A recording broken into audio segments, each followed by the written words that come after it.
Hello, everyone. Hello, and good evening. Welcome to another episode of this segment of Creators Conversation from the Brothers and Company podcast, where we highlight artists, poets, authors, business professionals, podcasters, and much more here in Charleston, South Carolina, and beyond. My name is Chris Sealerg Wynn, one half of the Brothers and Company podcast.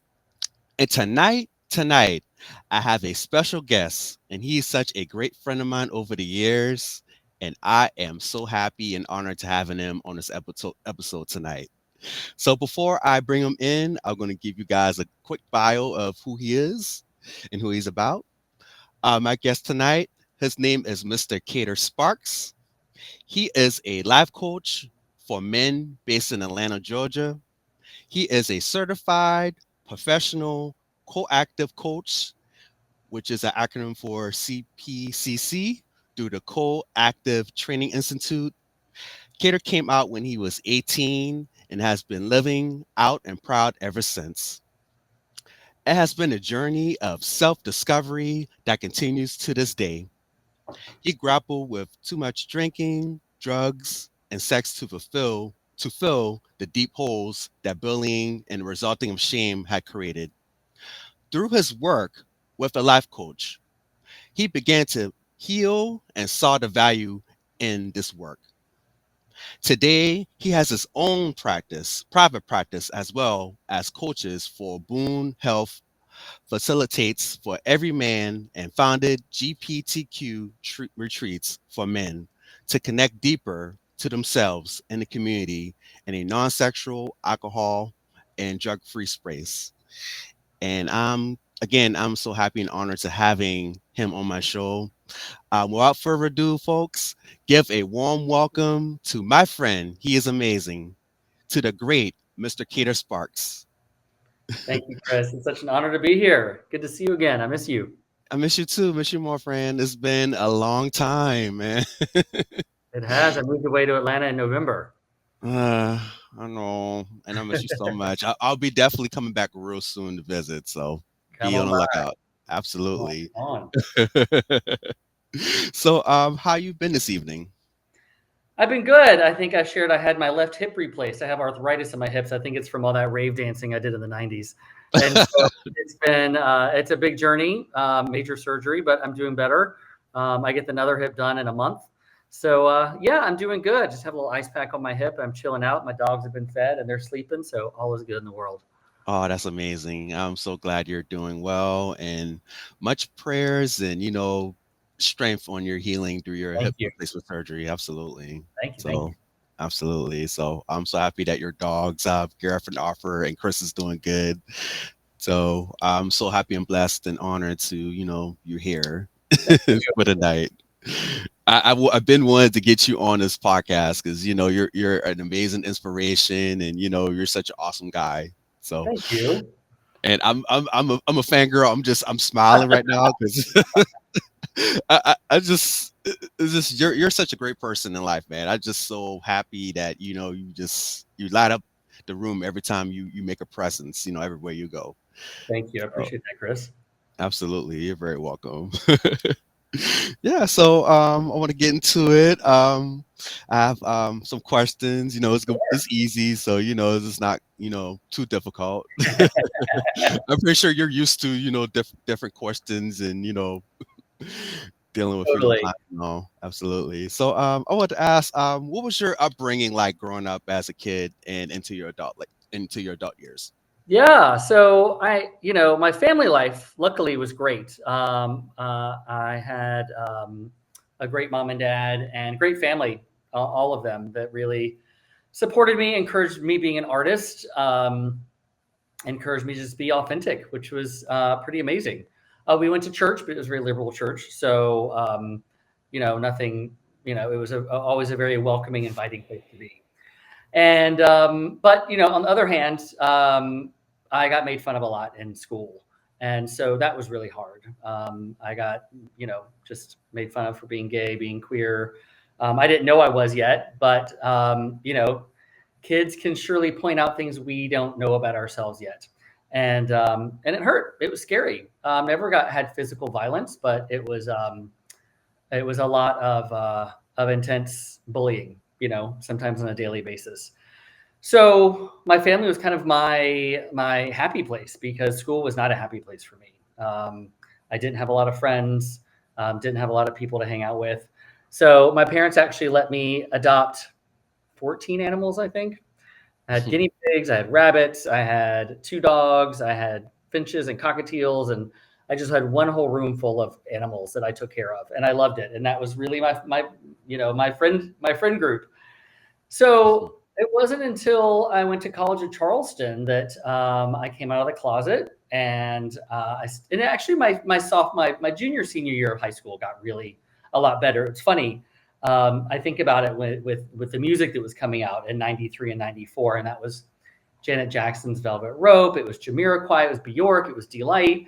There were all these really progressive, music and club music coming out in the mainstream, which brought, and Kwanzaa was just getting big, more in the mainstream as well. And so all these things that, just like white Christian world was kind of getting turned upside down in the best way. And so it was really wonderful. I went to a really great high school. I was actually a minority. It was half black and half white, and half Jewish. So as a white Christian guy, I was a minority, and that was awesome. And it was a public school. And, I'm still great friends with most of those kids. Even now, we had our 30th high school reunion last Wow. year, and it was amazing. Chris, my boyfriend, came with me, and he was like, "Oh my God, you guys know how to party. Y'all are still such good friends. You all still hang out." So junior, senior year actually became really fun, just because kind of the zeitgeist of the world was kind of cooler, more liberal. RuPaul was out, Ellen DeGeneres came out. And so that made the world really more exciting and inviting for a queer kid like me. And then I came out my freshman year at College of Charleston, and it was great.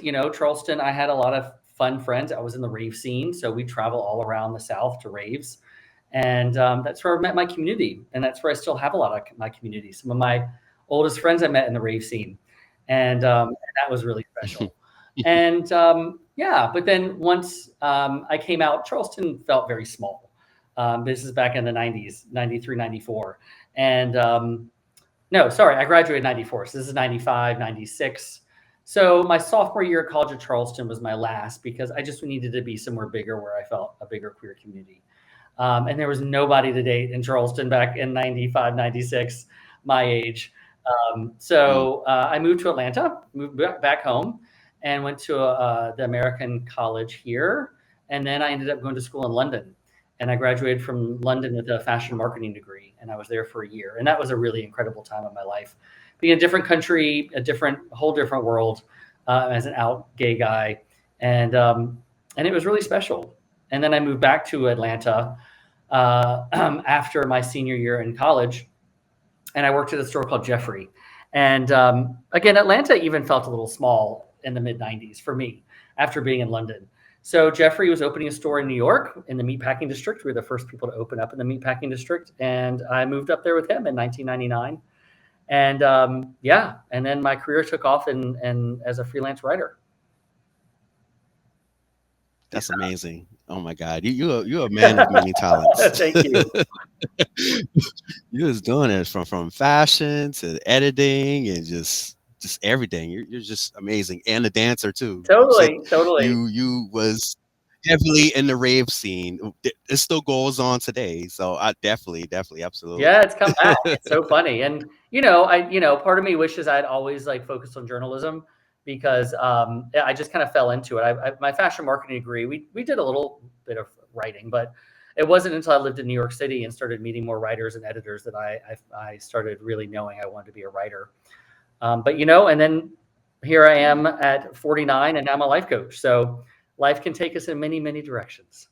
Absolutely, absolutely, and doing a great, amazing things that you always do.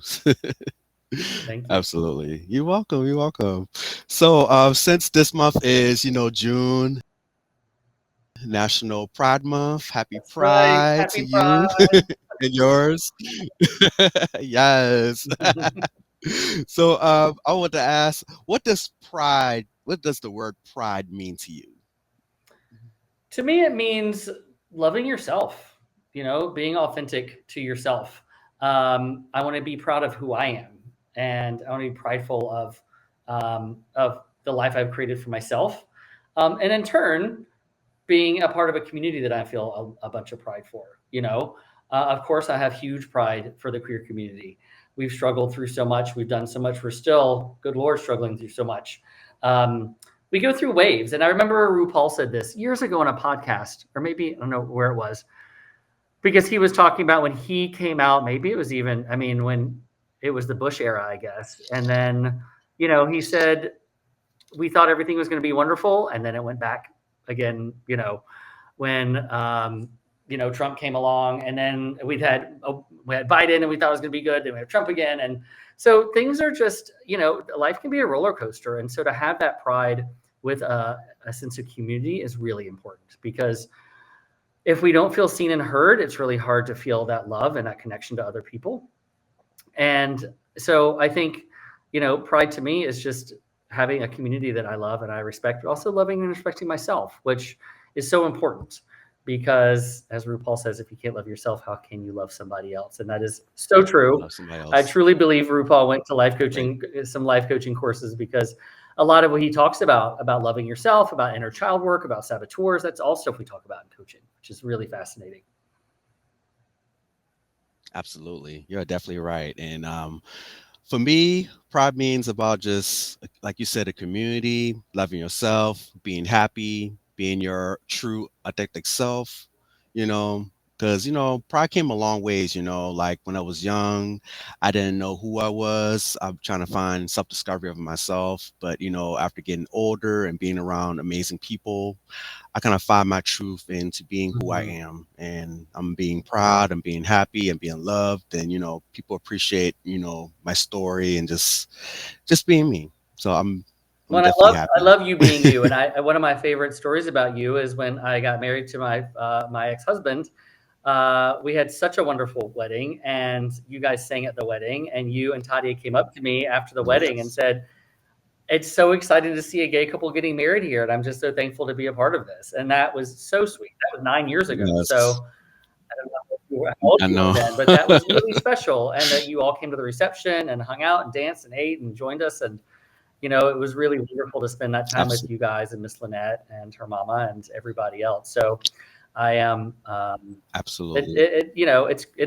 I honor you for being so open and honest even 9 years ago. Oh, thank you so much. Thank you so much, Kater. Like it was an honor to being at your wedding and just witnessing love and appreciation. Like it was wonderful, and definitely happy to definitely meet you 9 years ago. Like I have to be friends with Kater. Like, just seeing you, it just you just light up the room. Like I said, you always like to light up the room, and like you're just a great person. I'm like, definitely you're always around. Like I remember you came to my little birthday. We had Yeah, breakfast at a restaurant in Mount totally. Flying Pleasant. biscuit. You and Cater and Claudia. It was good. Totally. I remember I was at the bar, but try to sober and try to have fun with you guys. It was amazing. So definitely had an amazing time with you Yes, we've had guys. a lot of fun with Carlson for sure. It was wonderful. And I told Tadia and Miss Led, I don't want to leave. I don't want to leave Cater's wedding. I want to stay and hang out and just being our true selves and having fun. Like It was a fun party, I got to say. It was an amazing it was party. it was wonderful. And seeing your two dogs, rest be to Yes, Fergus. thank you, thank you. Sorry. Yeah, yeah, and it was awesome to have them part of the wedding too. Absolutely. It was wonderful. I was like, oh, they're so cute. Mhm. Amazing. So, next question. If you can give one word to describe yourself, what word would it be? Oh, that's a good question. Um, I would say The word that comes up for me, besides like authentic, I would say fluid, and not in a queer sense of the word, but I think and that I move in a lot of different spaces. So like, I'm big into house music. I love the rave scene. But I can also go to like some sort of preppy, old school function in downtown Charleston or here in Atlanta. I also, I love doing charity work. I loved working with We Are Family for so long in Charleston. That was really special. Oh yeah. And yeah, I feel like I can dip and dive through a lot of different communities, which I really love being a part of. I don't want to say like, I'm just some house head, you know, gay guy. Like I can hang in many different circles, and I think part of that is living in different places, living in New York and London and Atlanta and Charleston, and being able to like navigate different situations. And also the way I was raised, my parents really took me. I mean, my parents had parties all the time, and I was just a part of that. They never. I mean, they did tell me to go to bed, but I did. I would hang out with all their friends, like, and I loved it. So I couldn't wait to be an adult, and even now, I just love being an adult because I hated being a kid because I was always made fun of, and also I wanted to do the drinking and the partying, and I wanted to dress up. I wanted to go to fun places, and I did not care about going to the zoo with a bunch of kids or going to some like museum with a bunch of kids. I wanted to go with adults, and I wanted to go to nice parties, and so it was it was really special how I grew up, just being able to do so many different things. So I think the word I would use is fluid for myself because I feel like I can move in a bunch of different circles and do that with ease. Absolutely. I like that. For me, I would say, where to describe myself, I would say I'm eclectic. Mm, I love all genres. I like you said, different groups, different spaces, just liking different things from here to here to here to here, and I just love it all. amazing. Like yeah, I don't find myself as a genre. I am a genre. I just you know pretty much Well everywhere. rounded. Yeah, absolutely, absolutely. Multi-talented, I just doing everything. love it. I love it. Yeah, so I did some, researching on you, look on your website and all, get to know my Hmm. friend Cator.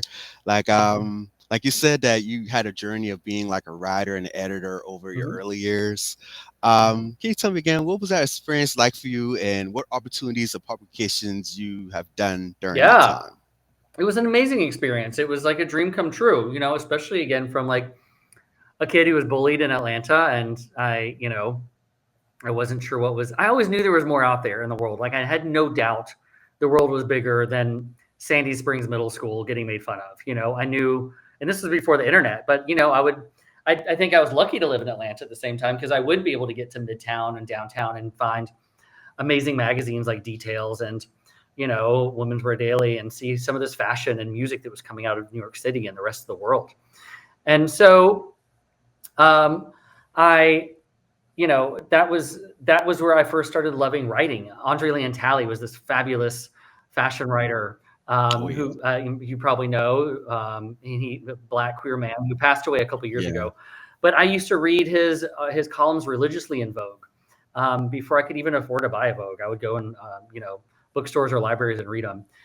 And so when I moved to New York, I was doing public relations after I left Jeffrey, and I just started meeting so many writers and editors out there, and I said I want to do that, and my friends were like, just do it, start writing, and I met a fabulous English woman who was kind of my mentor, and she just told me like, if you want to start writing, get up every morning and start writing a journal so you feel comfortable writing every day, and so I did. I started doing that, and then and she literally said, this is back when magazines were big. She said, go to bookstores and find magazines you like and email the editor and say like, hey, I want to write for you. Like, here's some story ideas. And I did that, and it worked. So I started writing for some magazines back then. But then because I was living in New York and I was a partier and went out all the time, I met editors from the New York Times and from Women's Wear Daily and from Style.com. And so I started writing for all those publications. I wrote for the New York Times. I covered fashion and design and travel for them. I wrote nightlife for them. I wrote for Women's Wear Daily. I wrote for Style.com. I wrote a lot for. I had before Style.com, and sadly it was shut down because Vogue bought it, and so everything's been erased, which is really a shame. But I wrote for Architectural Digest. I wrote for Fantastic Man, all sorts of different magazines, and I really covered fashion, travel, and design. And I did a lot of for menswear. And so because this was kind of the early days of when menswear became a really big thing. So I was one of the early writers about menswear, and I'd cover menswear in London and in Paris and in New York at Fashion Week, and kind of got a name for myself. So because of that, I was asked to be the editor of a website called The Manual, which was a men's lifestyle site, kind of like Garden Gun meets GQ.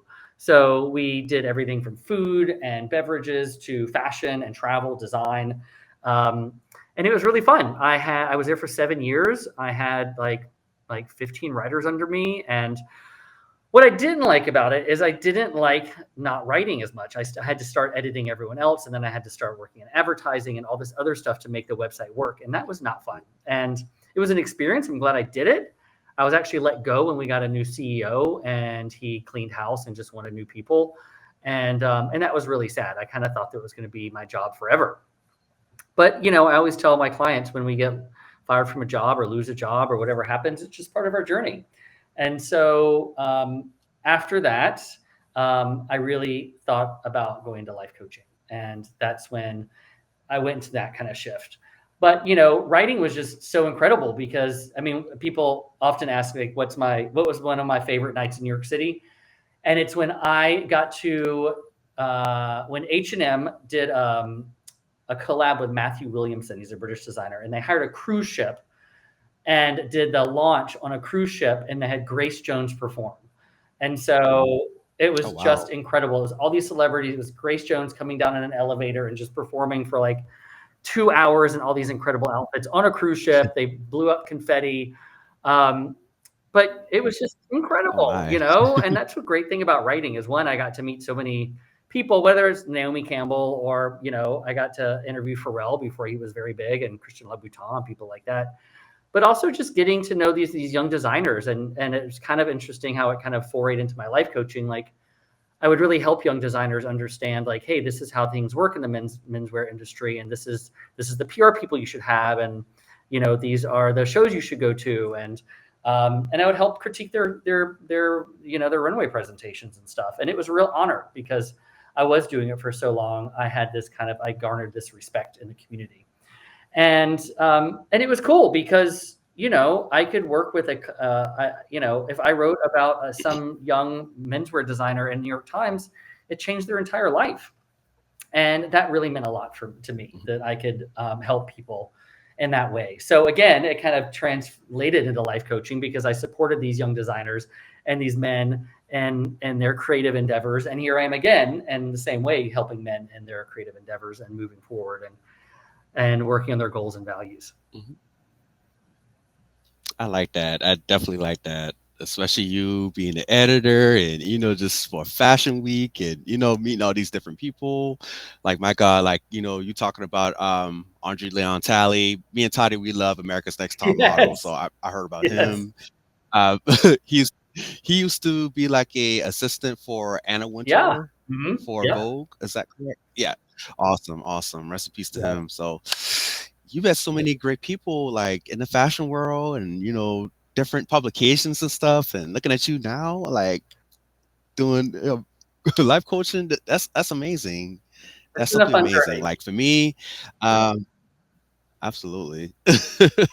So I was gonna ask you, with writing and editing, I know you probably dealt with a lot of difficulties and challenging times. Like for me, like for like editing, writer's block. I'm pretty sure you get those a lot. Oh yeah.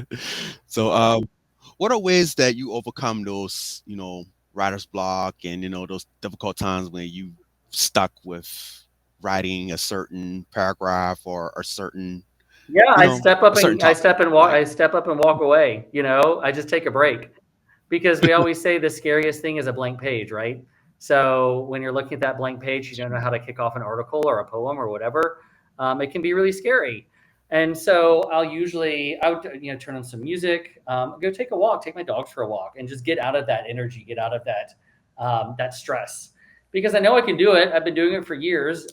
You can do it for, you've been doing it for years, but we get stuck sometimes and we get overwhelmed. We get, Oh especially yeah. if it's a really, when I'm writing about whatever, if I'm writing about Pharrell and interviewing him, like, how do I write about, what do I do as an intro or as a closing, or like, did I ask the right questions, or excuse me, that was really scary for me too sometimes when I had to interview celebrities on the spot and just had to come up with ideas of what the hell do I ask this person, I remember one time I asked Naomi Campbell, I said, I was at Art Basel, this big art fair. And I said, hi, Naomi, this is for style.com, and I wanted to know what you think about Art Basel. She said, well, I'm only here to talk about Francois Nars. I'm like, okay, tell me about Francois Nars. And she was like, he's great. I said, okay, good. That's a very short interview.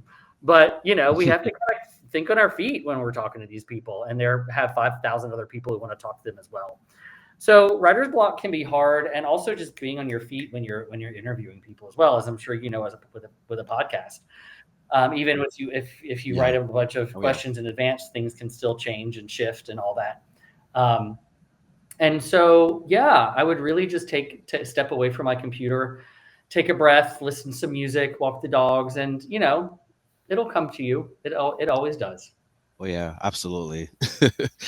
Yeah. For me, like you said, I like to step away to go work out, be on my butts, sing, dance, like you at the rave. I do that. Get some fresh air. Just try to clear my mind because when you overthink, your best work won't come through. That's So right. yeah, so I try to my best to like relax and just chill, and then once that work comes back and you find inspiration, you know it's there. And then also with open mic, I like to go on open mic to get inspiration as well. They kind of help me with writer's block, just looking at my fellow peers For performing. sure. So it's yeah, yeah. There's a lot of ways to get away from writer's block. So I just hate writer's block in general. I just hate like stopping. Like I want to continue right. I just hate because every time you stop and writer's block come, you just get lazy. It's true. It's part of the process. you know, it is most definitely. So, but it's rewarding in the long Absolutely. run. Absolutely. So Yeah. yes. So diving into the next question. So after all of your great accomplishments as studying fashion and being a writer and meeting amazing people, like you starting your life now as being a life coach, and I'm so happy and proud that you're doing that. Again, what made you decide to be a life coach for LGBT community and beyond? Yeah. Well, I had a life coach for a long time. I had a therapist for a long time, and then I had a life coach for a long time, and she was amazing. And so when I lost my job at the manual, I really wanted to, I was like, what do I want to do next? And I love helping people, I love supporting people. And so I thought, what about if I do what Baker did? Her name was Baker. And so I actually called her, and she's like, you would be an amazing life coach. Like you have my blessing. Go and do it. And so I found the school, the Coactive Training Institute, like you mentioned, and I dove in, and it was a year-long course.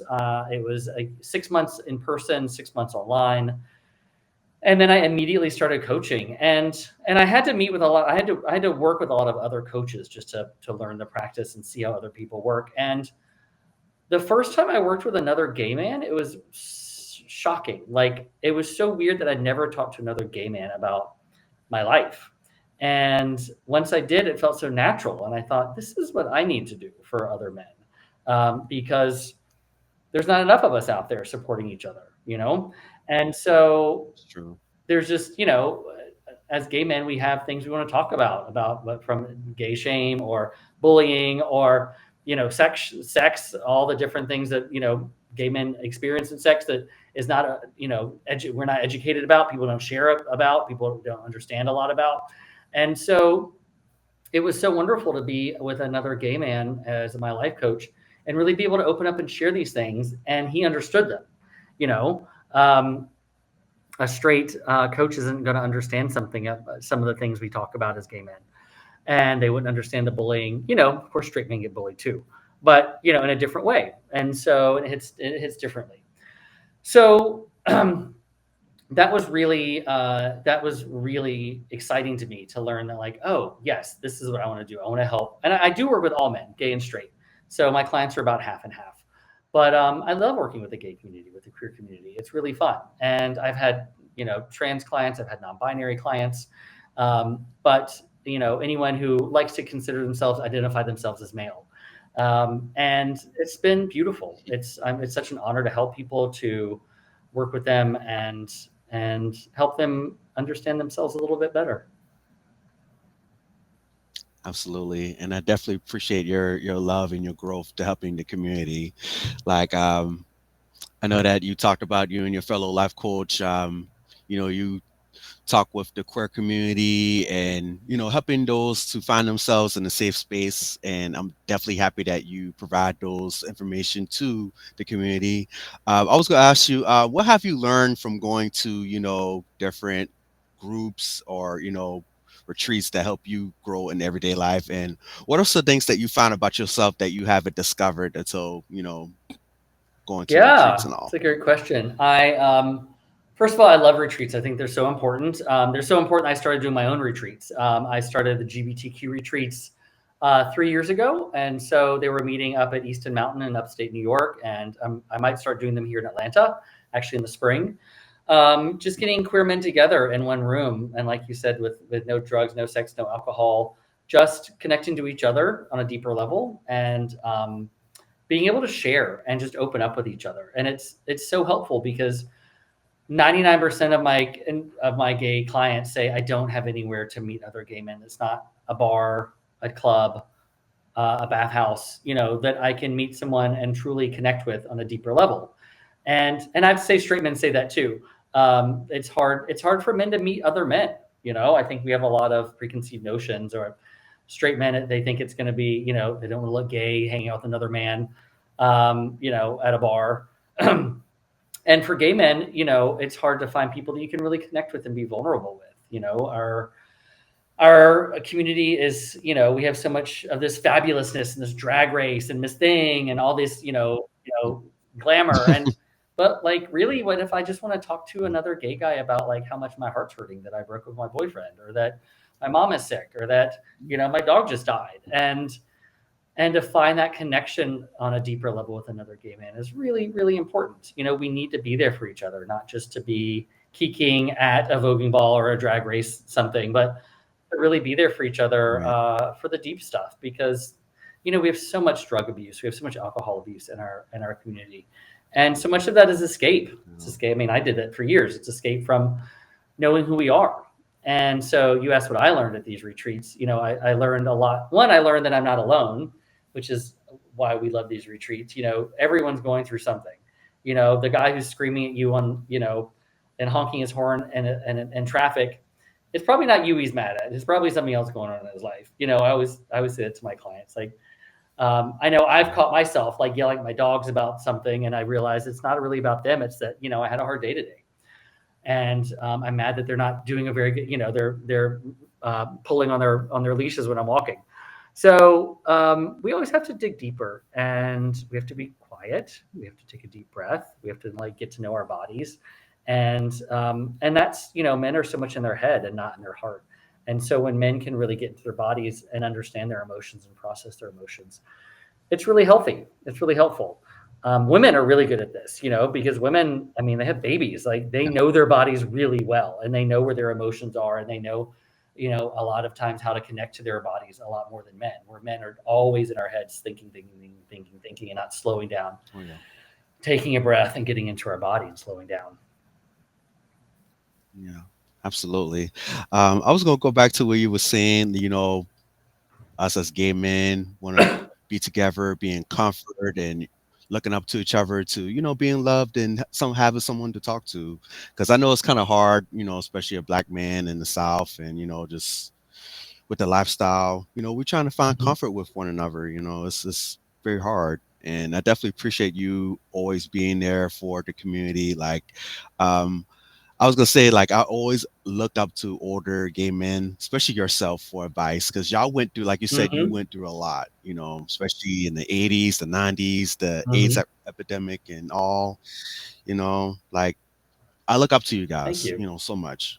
You know, yeah, because you can help this generation understand what y'all went through, so we can apply that Yeah, I talk a lot about with intergenerational everything. connections. Like when I lived in New York, I lived with a gay couple in Harlem, and they were 14 years, 9 years, and 14 years older than I was, and so a lot of their friends were in their 50s and 60s, or 40s and 50s when I was living with them, and it was fabulous when I was in my 20s to be around a whole nother generation of gay men.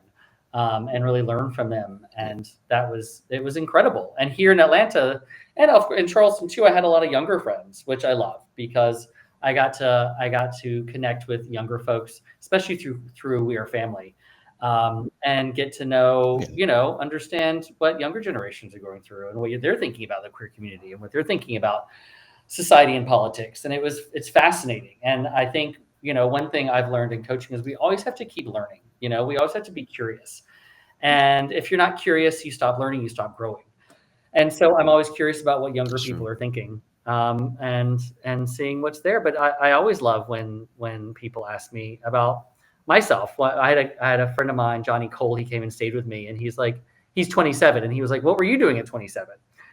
And I had a scrapbook I Hmm. had made from in my 20s and 30s. I was like, "Here's what I was doing when I was 27," and it was living in New York and being crazy and wild and fun. And he was like, "Wow, that's incredible." And so it was really fun. And but also, like, I was drinking too much. I was doing a lot of drugs, and because it's New York City, you can party anytime you want. And I was in fashion, and everyone in fashion parties. At least they did back then. I think they still do. And so that's not necessarily the best thing. There's a lot of insecurity, a lot of shame, a lot of pressure to do better in the Yeah. fashion community. And of course, there's a lot of pressure to be like everyone else. So if everyone else is doing a bunch of cocaine at 3 in the morning, you should be too. And so I did that for a long time, and I got burnt out. And if there's anything I could change, I would wish I didn't party so hard, because I think I could have written a lot more. I think I wouldn't have been so hungover every day, and too tired to write, or too tired to go to an event, or too tired to keep going in my career. But it is what it is. It Yeah. was part of my journey, and I had an incredible career in writing. But moving to Charleston is when I really learned to Yeah. slow down. That's why I moved to Charleston. Is I was like, I got to get out of this. I'm Oh. tired. I need to slow it down. And it was great. I could go to the beach in the mornings, and people in Charleston certainly can party, but not like New York City. And so, I started going to bed at a better, decent hour, and my life felt a little more fulfilling, because we all know, like, we can Absolutely. party, but Absolutely. like most of what happens from like midnight to 4 a.m., it's not worth. I didn't learn anything. Nothing. My career did not blossom because I stayed out from midnight till 4 a.m. half the month. Hmm. So I had my ass in bed, been asleep, and gotten a lot more productive.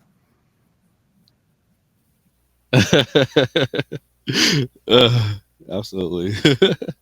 So, I was going to ask you, since we're talking, that's dealing with doubt or negativity from people in society, you know, that break their shine and confidence. I know you talk about with young folks, you like to, hear them out, and, what advice can you give to the young folks that's, listening out right now? What can you Yeah, give? I think finding community is so important. Don't ever go through any of this alone. If you're being bullied at school, find a group of people that you can connect with and share that with, and you can process it with. I mean, maybe it's even a family member if you're close to them and they're open, but maybe it's some friends not from school or from somewhere else. Or I'm this is me being older. I'm always hesitant about online communities. I think there's so much good out there, but there can also be so much bad. But if you find a group of people that you can really bond with, even if it's just one or two folks, it doesn't have to be 12. But one or two people are like, "Oh, I got made fun of today at school, and it really hurt, and I'm really sad, and I'm really tired of this." And they can say, "I hear you, I love you, I support you. This is not forever." And I remember one of my girlfriends, from middle school. She has a son who is gay, and she said, when he would get bullied, she would it makes me cry. She would take him my Facebook page and say like, look, this is Cator, this is my friend Cator, this is him and his life. He was bullied like you were, and look how amazing his life is now. Like it will get better. And so I really love that. Like find people that, whether you know them or not, find mentors. You know, whether it's someone, a Right. celebrity, or someone that you look up to on Instagram or whatever. But also, I think community. I mean, a lot of stuff, a lot of bullying. We go. I certainly went through it alone. I didn't want anyone to know I was being bullied because I was ashamed of it. So I didn't tell anybody, and that Right. was the worst thing I could do. I actually got hives one time in middle school because I was so scared of being made fun of that I broke out in hives and I had to be sent home because it was. And they went to the doctor and they said it's caused from anxiety and fear. So I was basically living in fear, and my body rejected it. My body was like, "I'm tired of you living in fear. I'm going to give you shingles. You got to get home and go to sleep and take care of yourself." So, the body really keeps the score here. And, we need to nip it in the bud and not live in fear of these people. Find the joy, find the beauty and other people that we can find that connection with. Because it can be really hard out there, especially right now, when we're hearing all this shit from the government of how, anti LGBTQ they are, that, you need to find like minded people. You need to find people that can uplift you and love you, um, Yeah. and a place that you can cry if you need to, but you can also find joy. Yeah, absolutely. I was gonna definitely go back to what you were saying about bullying. Like, back in like middle school and high school, I used to get bullied and teased just being different and just not being like them. Like they like to listen to urban music, like hip hop music, and I was in the pop. I was in the Britney Spears and Madonna, and then just a lot of people would just make fun of me because I was different. I was not like Right. them.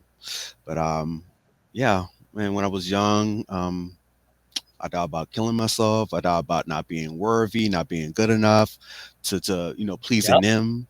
But just meeting one of my teachers in high school, I forgot his name, but I used to take his high school course, and he was a gay man. He was a Mm, gay teacher, and he was proud and being who he is, and I kind of gravitate towards that. And he gave me advice and keep me motivated, and just he told me to just continue being yourself, being you, you know, I love that. just don't worry about what they think. Yeah, that's beautiful. So I did not have. I had some great teachers. Who one of my teachers is still a good friend of mine, and she was always one of my champions. But yeah, it's hard out there. It really is hard, and kids are mean. for And they're real, mean because they are going through stuff too, I mean, they're not mean because, it's usually because something at their home is not happy. oh yeah, absolutely. And then sometimes they'll take it out on the next person just to, Of course. you know take Yeah. out their grief. I wish I'd known that then. Yeah, But yeah, knowing that now, like everyone's hurting. We all suffer. We all have something right. that we're processing. And so once we can kind of identify it and process it and move forward, we all have these traumas that we're working through. But yeah, you don't need to pile it on somebody else like that. Absolutely.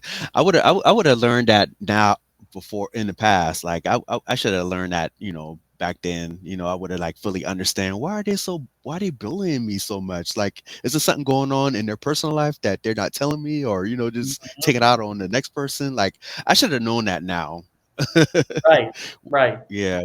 Yeah, yeah. So absolutely. And going back to what you were saying, you being out and proud and, living your life.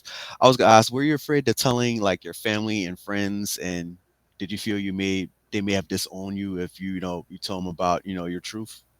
Yeah, I was terrified. I I when I kind of realized I was gay, gosh. I mean, I knew I was different when I was like 6 or 7. And then I remember saying to myself, the only way I would ever come out is if my entire family died and I moved to Europe or something like that and changed my name. Like I just thought it was that terrible. That was that much shame in being gay. And so yeah, I was really scared. But at the same time, when I came out, I was already I was my parents had an idea. My parents always thought I was gay, which is the funny thing. My mom would sit me down and say like, "Hey, Like usually once a year, she'd sit me down and be like, "Hey, if you're gay, let me know. It's okay." And I'd be like, "Oh my God, I'm not gay. No way. Like I'm just effeminate." And because I grew up with a bunch of sisters and blah blah blah, I'd always make all this stuff up just because I thought there was no way that it was going to be accepted. So my mom was pretty open minded. So I had a feeling when I came out it wouldn't be terrible. But also, by the time I came out, I was already like fully in the rave scene. My hair was down to here. I had big pigtails. I wore glitter every day, baby tees, fat pants, glow sticks. I was like fully submerged in the rave scene. So like I looked different. I wasn't some preppy kid anymore. I was like super eccentric rave boy. And so they knew, So when I came home for spring break of my freshman year and told them, was it? Yeah, my freshman year. They weren't surprised, but what was hard for my mom is that was back in 1995, and that's when AIDS was rampant. Actually, just watched the movie Jeffrey the other day. It's a queer classic film, and it was filmed in 1996. It's about a guy who promises he's never going to have another boyfriend because he's so scared of getting AIDS, and that was in 1990. It came out in 95. So that was a really scary time, and my mom and dad were just terrified I was going to get HIV because the cures weren't there yet. There were some medications that were doing well. People weren't dying like they were in the 80s, but still, it was a really scary time. And so I was scared. I didn't know. I thought I could get AIDS from kissing somebody. Like there's just no.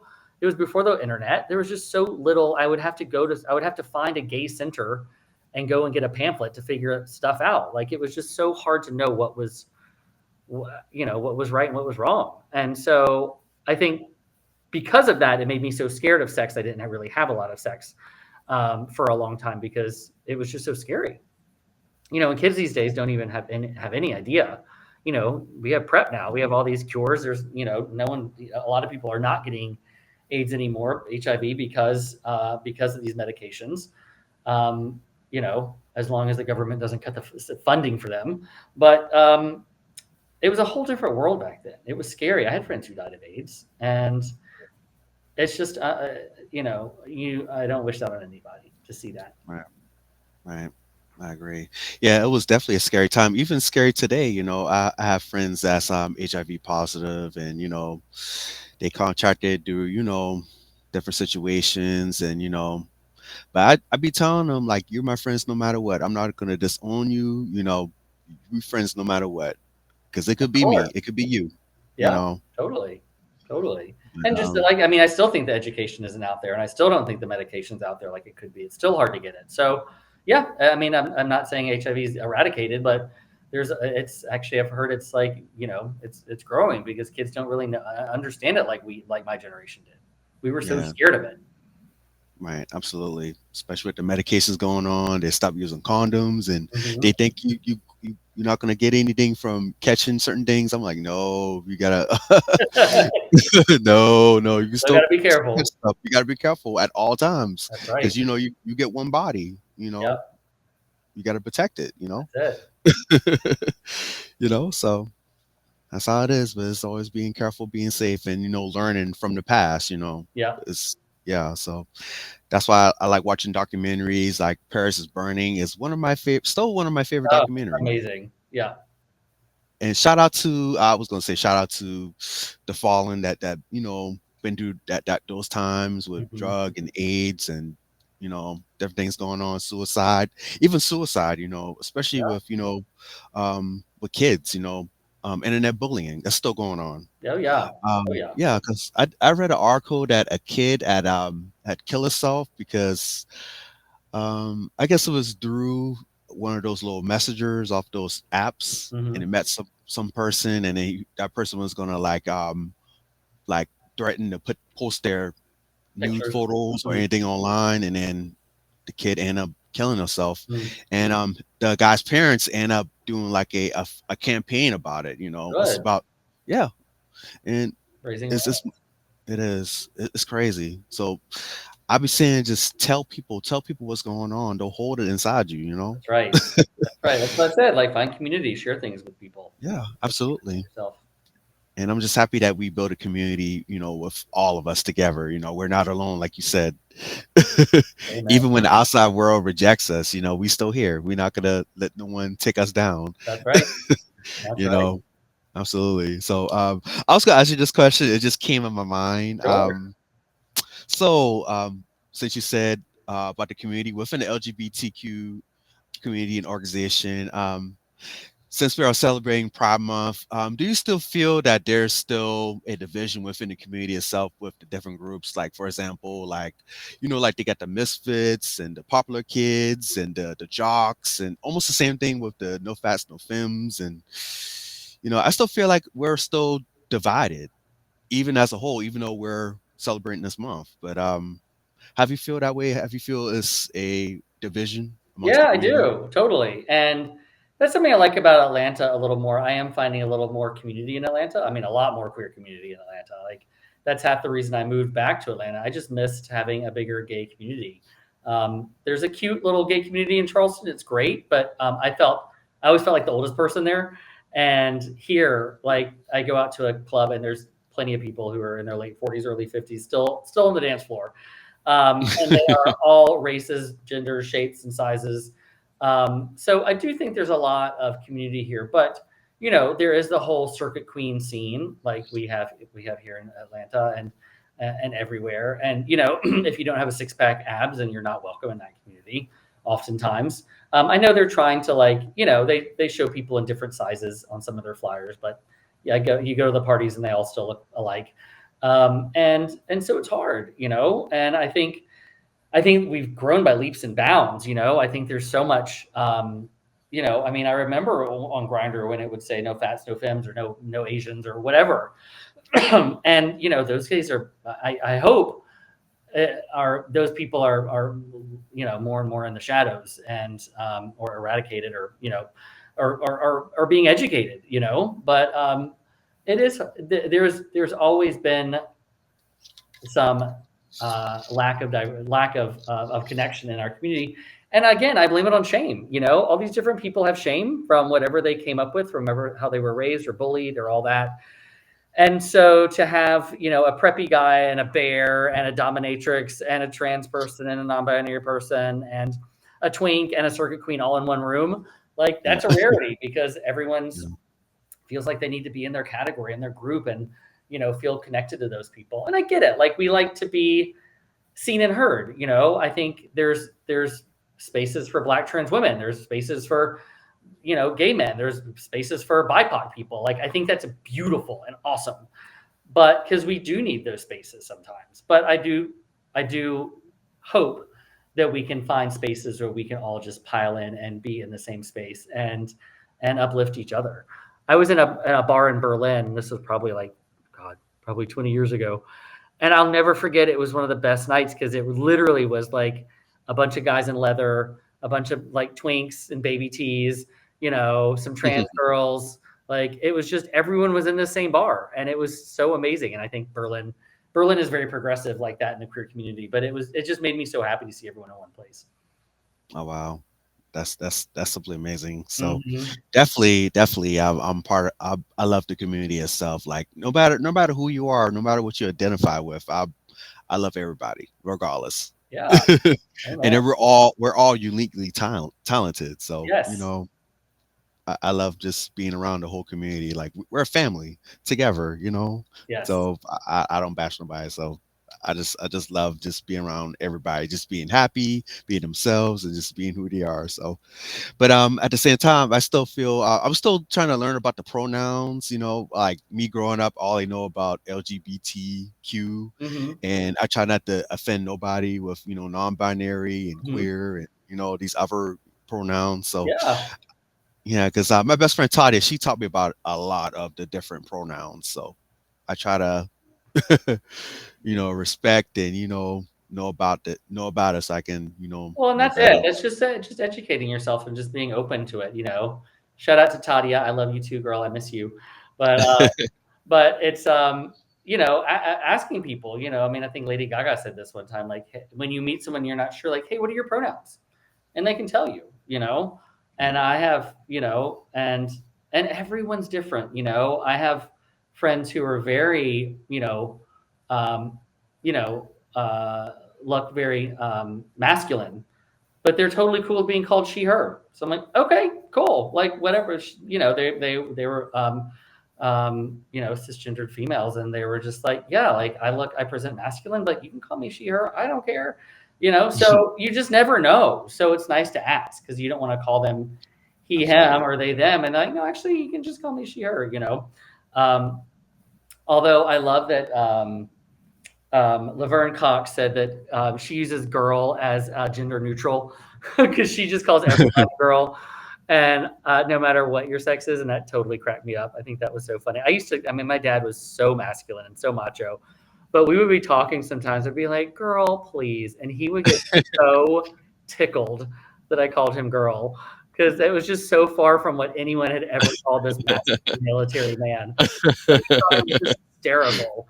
So, we just have to be open and honest. And, if someone Yeah, yells at you for calling them the wrong pronoun, from what I understand, it's more on them to say, like, hey, actually, my pronoun's this. Like, and then you can say, oh my gosh, I'm so sorry. I won't do that again. Because it's hard. We're all learning, it's still very new for a absolutely. lot of people. And so we have to give each other grace, right? Absolutely. You're definitely right. Well said. See, you teaching me. You teaching me. That's why you're a life coach. So That's right. yes. Here to help. So I was gonna ask you, absolutely. So I was gonna ask you, have you attended like any Pride events this month? I Or are you haven't. looking forward? Actually, we celebrate Pride in Atlanta in October. So that is one reason I got my hip replacement done now because I want to be ready to boogie at Pride in October. So I got my left hip done last week. I get my right hip done hopefully in a couple of weeks or in August. Oh wow. So by October 10th weekend, I'm ready to go. And You ready so to go? You ready yeah, to I'm so excited. So yeah, we don't really have anything Pride here. I'm sure. I mean, I've seen some things happening in Atlanta for Pride, in June, but I'm on a cane right now, so I can't really go out and party. But Oh, which is fine. I don't. As you know, I've partied plenty of my life, and I will continue to party. But now it's time for healing and some quiet time for me, absolutely. which is great. Abs- But yeah, it's beautiful to see the pride, everywhere, on social media and the news.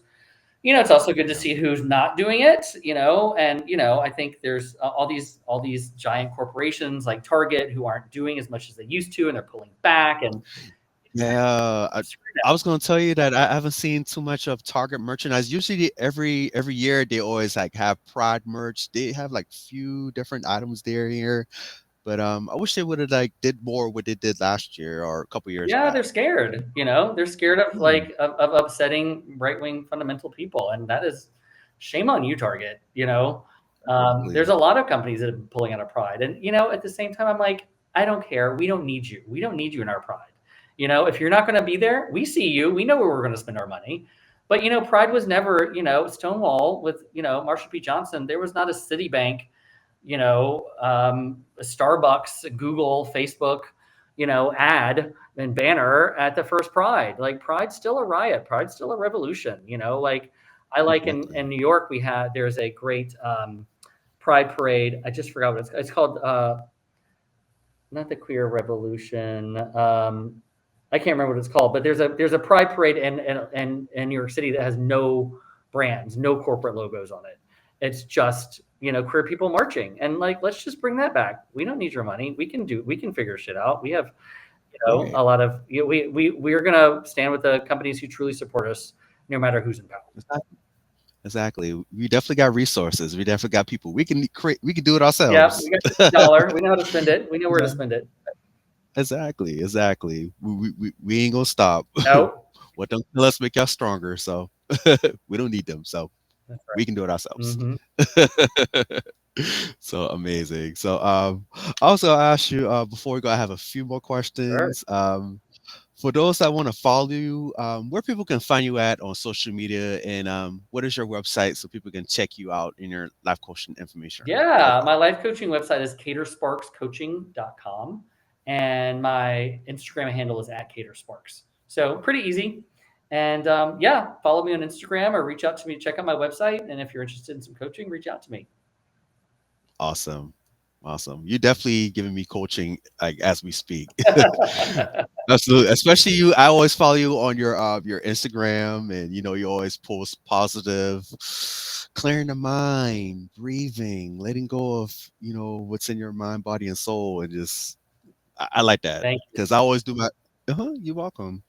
And I definitely like, your positive quotes every day. It helps me. It helps anyone that's out there because you never know who may be listening or viewing you. Like they definitely need that to building yourselves and, making them stronger every day. That's right. Totally. Yeah, I'm So happy to. I'm happy to do it. I'm glad people are reading. absolutely. Mhm. Keep on doing it. Keep on doing it because you're you're so talented. So I would like to ask you one more question. So Sure. is there anything else you would like to share with your audience or any quote or like any inspiration and motivation for anyone in life that's dealing with any difficulties or, finding themselves? What can you give them? Yeah, I would say, one, like you talked about, like reach out to people, share what's happening. Don't keep it to yourself. You're not alone in this situation, whether it's me or you or, a 1-800 number. There's lots of different queer, places you can go reach out to people. Or for anything, whether it's alcoholism or drugs or just feeling blue, reach out to someone, tell someone, share with someone, and open up because there's something we say in coaching: name it to tame it, feel it to heal it. So when you name it, you tame that fear that's in your body, and then feel it to heal it. Once feel that sadness or feel that anger or feel that joy, and then that can really help you heal. So if you say for instance you just got someone just dumped you, don't keep that to yourself. Like share that you got someone just broke up with you and how you're feeling and what you're processing, and then feel it where it is in your body and what name that emotion. Is it anger? Is it sadness? um, and sit with it, and really feel where that is in your body. And, understanding that our emotions live inside us, not just all up in here, that helps us really process things and let things go. And then, once we share things with people, we can really, hopefully, feel better about it, feel more clear headed about it, and move on. I'm not saying that you're going to move on from being dumped after one night, but we can start processing things and getting things in motion. Yeah, So I yeah, think that's really helpful. When my dog died, I shared it on Instagram pretty soon because I wanted people to know what I was going through. And it really helped hearing all those people reach out and saying how sorry they were for me and thinking of me, and people sent flowers and people sent cards. And I mean, if I hadn't told anybody, I wouldn't have gotten any of that. oh, yeah, absolutely. I definitely miss your dog for real. I wish I could have met him, but I know I met him at At the your wedding. wedding, Yeah. your first husband. Yeah, so I was like, oh, he's such a sweet dog. Yes. Fergus was amazing. Fergus was amazing. He was. You love your babies. That's That's your right. babies. 100%. Absolutely. So, he definitely here. He hasn't gone Oh, anywhere. yeah. So I know you carry him wherever you go. Always. For me, speaking about emotions, like with poetry, I would say every time I feel like angry, sad, or just depressed, instead of just telling people, bashing out on social media, I always will write in my notebook, write on my phone, performing in front of performing on stage. It helps me just get out Yep. my emotions. Like it definitely helps me to being me and just escaping whatever that's like hurting me, Yeah. you know. Beautiful. Yeah, So you're releasing it, and that's really important. yeah, yeah, and it definitely helps me. I feel like doing poetry and performing is like for me it's like a bible to me. Mhm. It gives me strength. It gives me strength to be me and just expressing my love, just cleansing everything about I me. love it, So and you're so good at it. So keep it up. thank you. I appreciate Of it. course. I definitely appreciate you, man. Thank you so much, Cater, for definitely your It's been an time honor. and just gracing us on this episode. Again, I would like to thank you again for being special guest on being your authentic self on this segment of Creators Conversation by the Brothers and Company podcast. It was a great show, and I felt inspired by your crafts and your motivation of speaking for the LGBT community. Thank you.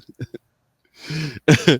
So just to wrap up, my name is Chris C. Wynn of the Brothers and Company podcast, created by the Careers Conversation. You can definitely follow us on Facebook, X, formerly known as Twitter, Instagram, TikTok, and on our website at the Brothers and Company Podcast.com, where you can find our latest episodes, bios, pictures, and along with checking out our merch store. And I'm rocking the best that what you already do. Nice. That's yes. So this is one of our quotes and motivation that keeps us going every day in our lives. So, and then shout out to my big brother Derek, who's holding it down, in the background, being a producer. So he's definitely doing an amazing job. So definitely check out our merch store. And also, we always say this on our show: we are free 99. You can listen to us online without taking any loans or mortgage or anything. So, okay, folks, thank you so much for tuning in. Have a great night. Peace and one love.